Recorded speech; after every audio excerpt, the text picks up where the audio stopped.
All right, here we are. Chapter 15, Personality, my favorite chapter of the whole book. Probably close tie with, or slightly ahead of chapter 16, which is Psychological Disorders. But let's get going. Um, Again, any questions you have, anything I don't explain very well, please ask in class. And all right, title, Personality. You got to ask. I want to switch. And I have a computer that doesn't want to work with me. What is personality? All right, so let's define it. Definition. The psychological qualities that bring a consistency to an individual's thoughts and behaviors in different situations at different times. Consistency is the word. We're going to look at several different theories, four major theories, but the big thing is we're trying to figure out what anybody can act any given way at any given time based on their mood, how much sleep they got, something that could have happened to them just a few minutes ago, and they could be either nicer, happier, more irritable than normal. But these are not necessarily what defines a person as far as a personality. We were looking for something that's consistent over long term. Okay. Personality is a continuously changing process shaped by our individual needs and cognitions and by external pressures from the social environment. It is the thread that consistently runs through our lives, an individual's characteristic pattern of thinking, feeling, and acting. So different ways of looking at it there. Interesting, there's certain things about all of us that our personalities will stay the same throughout most of our life. I can look at back at my life and look at myself in high school and say, yeah, there's some things that are very similar as far as, I don't know, my imagination, my geeky side, my athletic side. There's things that always draw my attention. I have things I enjoy lots of different things that I liked then that I still like today. But I will say there are things that have changed in my view of I don't know, just outlook on life and the way I've mellowed. I'm not as intense a personality. And I definitely don't anger as quickly as I used to. I'm not perfect yet, but working towards perfection. All right. Four basic perspectives. You have psychoanalytic, which is Freud's theory, which fun to talk about. Then we're going to get into trait theory. Humanistic, which is Maslow and Rogers are the two big ones there. And then social cognitive to finish it out. So let's start off with my boy, Sigmund Freud. And there he is. That's a picture of him and usually how he's photographed.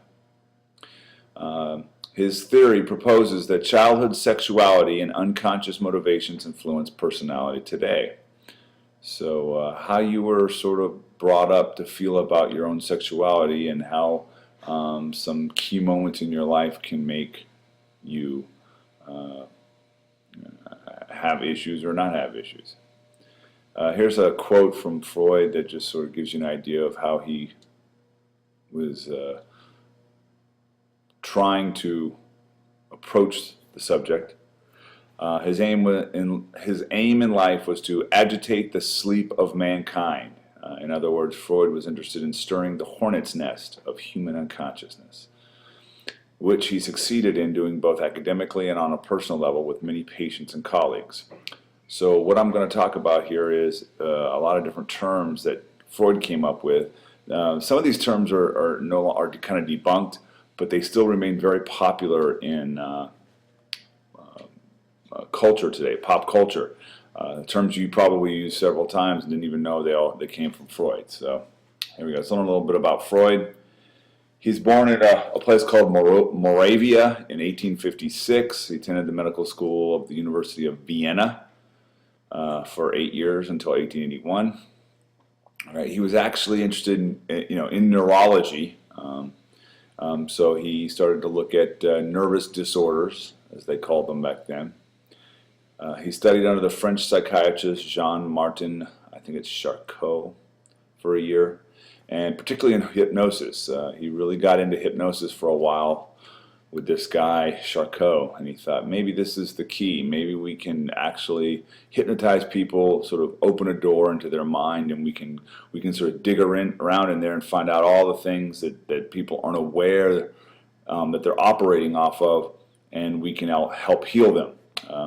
He found that this was not very effective. He eventually moved away from hypnosis because it was a hit or miss type thing, and was not very consistent. Okay, he wanted to try a new method that was devised by another Viennese physician, Joseph Breuer, and it was called the talking cure. Okay, the patient was cured of his or her symptoms simply by talking about them, which you could definitely see today is basically what therapy, when you think of therapy today, that is, by and large, what many people think of is going to talk to somebody. They turned to what was known as free association, which is a type of therapy, talking therapy, in which you instruct patients to say whatever comes to their minds, okay? The key thing here is Freud realized we all filter what's going to come out of our mouths. You've heard just me talking in this one video, you've heard me pause, and you can tell I'm thinking about how I want to say something. We filter what comes out of our mouths because we don't want to say it wrong or come across wrong. Freud didn't want that in therapy. He wanted the patient to sit down and whatever came to their mind, no matter how absurd, rude, if it sounds mean-spirited, he felt like it needed to come out of the mouth of the patient to begin to, purge the damaging effects of the thoughts. So that is where he comes in with this talking cure of free association. Now we're going to start to get into how he developed what was called the psychoanalytic perspective. Psychoanalytic perspective. Focuses on how the mind's energy is exchanged, okay, transformed and expressed. So three things. How is it exchanged, transformed, and expressed? He had the mental stream of the sex drive, so he was always about the sex drive, okay. It was called the eros. This should be the Greek god for passionate love, okay. The energy behind this drive was called the libido, Latin for lust. So if you've ever heard the word libido, a lot of this stuff, I'm not saying he invented the word, but it's coming back to Freud's theories of sex drive, okay. Then you also have the mental stream for destruction, which he called thanatos.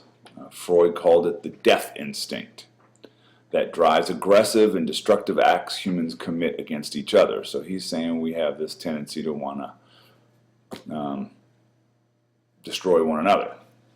Okay, little view there. All right, it's important to remember that psychoanalysis is both a theory and a therapy. It's both. So it can get a little confusing sometimes as to whether you're discussing the theory or the therapy. It's still a therapy today, with some adjustments.